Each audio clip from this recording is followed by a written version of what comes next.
This video will focus on an exercise to practice the ground rules of diverging.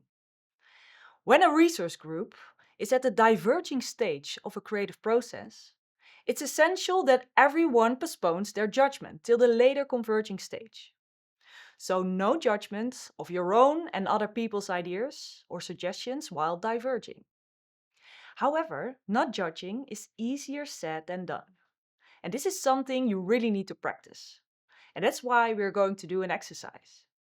A great way to postpone judgment is by generating lots of options. While your mind is occupied with coming up with more and more options, you simply will not have the time to judge the ideas.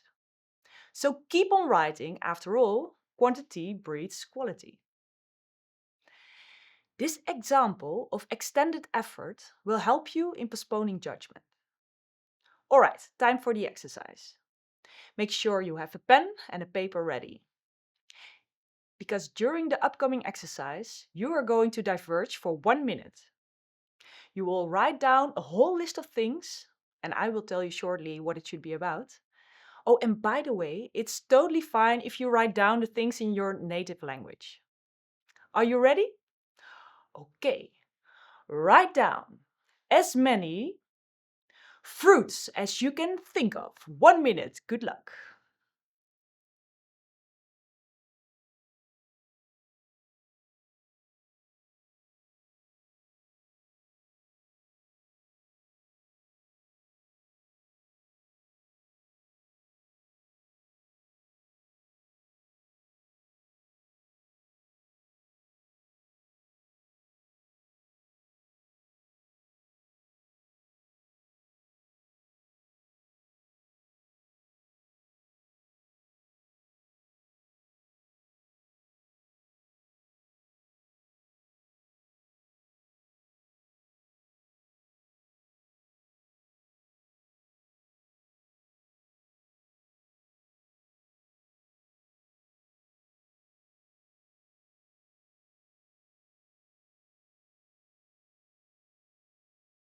All right, time's up.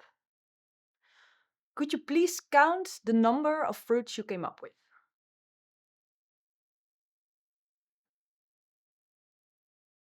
Some people came up with lots of fruits, maybe 25. Others with less, maybe 7, and that's all fine. Some people just can write really fast. Anyway, it may have to do as well with how you get your inspiration. Where do you find your ideas? So how did you come up with so many different fruits? I bet some of you took a mental trip to the supermarket. You may have pictured yourself walking down the fruit aisle, jotting down everything you saw in your imagination. Those of you who did, that must have a really vivid imagination. Some people think in a very associative way. Take a fruit, like an apple for instance, and as soon as they think of it, another fruit like pineapple pops up in their mind. And from there, one association leads to the next. Pineapple may lead to coconut, etc. Some people like to add a bit of structure and think in categories or boxes. For example, they might list all the citrus fruits or fruits from Spain. And thinking in new boxes can also be a very deliberate approach. And honestly, thinking inside the box is often much easier than thinking outside of it. When you are asked to think outside of the box, especially in a group setting, where do you even start? The possibilities are endless, and you could go in any direction. Sticking to boxes can actually help you delve deeper. Take the alphabet approach. For instance, start with an A, apple, B, banana, and so on. Some people really tap into their senses.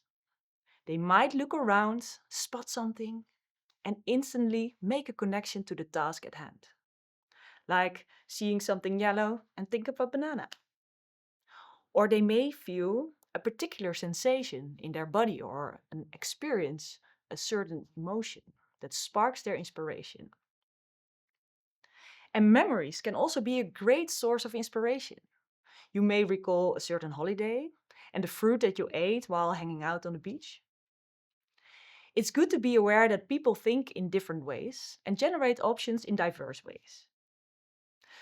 And now I'm actually also curious. Were you thinking at a certain point, tomato, is that a fruit or a vegetable? Yeah, that was the moment that your critical mind popped up. And while you were thinking, is that a fruit? Is that appropriate to write down? You were not thinking of any new options at all, right? So you've probably experienced a drop in your fluency, a sort of being stuck for a little moment. So, what is the best thing to do when these thoughts pop up? Since it happens all the time. Exactly. Just write them down, keep going. It clears your mind, it helps to continue, and it might even spark associations for others.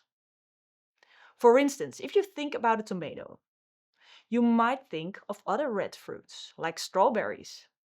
And thinking of strawberries will probably lead to lots of other berries. So, postpone judgment. Write it down, whatever pops up. And once it's on paper, you can proceed. And this way, you park it for judgment later at the converging stage. All right, another question. What was the first fruit you wrote down? Apple, perhaps? Well, in the Netherlands, 86% of the people would write down apple first. And this does not say anything about your creativity. The key point here is that when you are asking people to come up with ideas, and your aim is creative ideas, then make sure they always write down the obvious stuff first.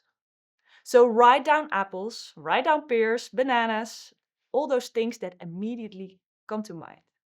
Write them down, and once you have written down the obvious ideas, your mind will open up for new ideas. Let us take a closer look at what we can learn from this exercise. Maybe you have already experienced that all the ideas come in waves. So you have ideas coming up, and then there's a drop of ideas.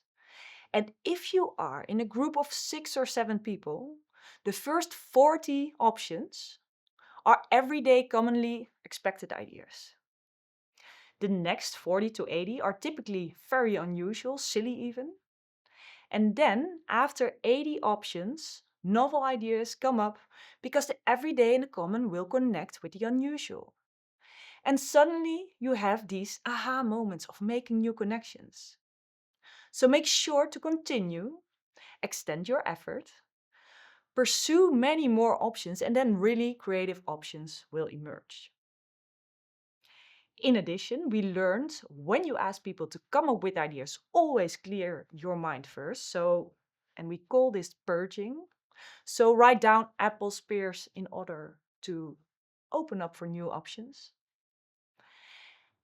Don't stop too early because you cannot stop in the middle of a silly stage. Just continue, trust the process, and build on each other's ideas, which is a ground rule after all.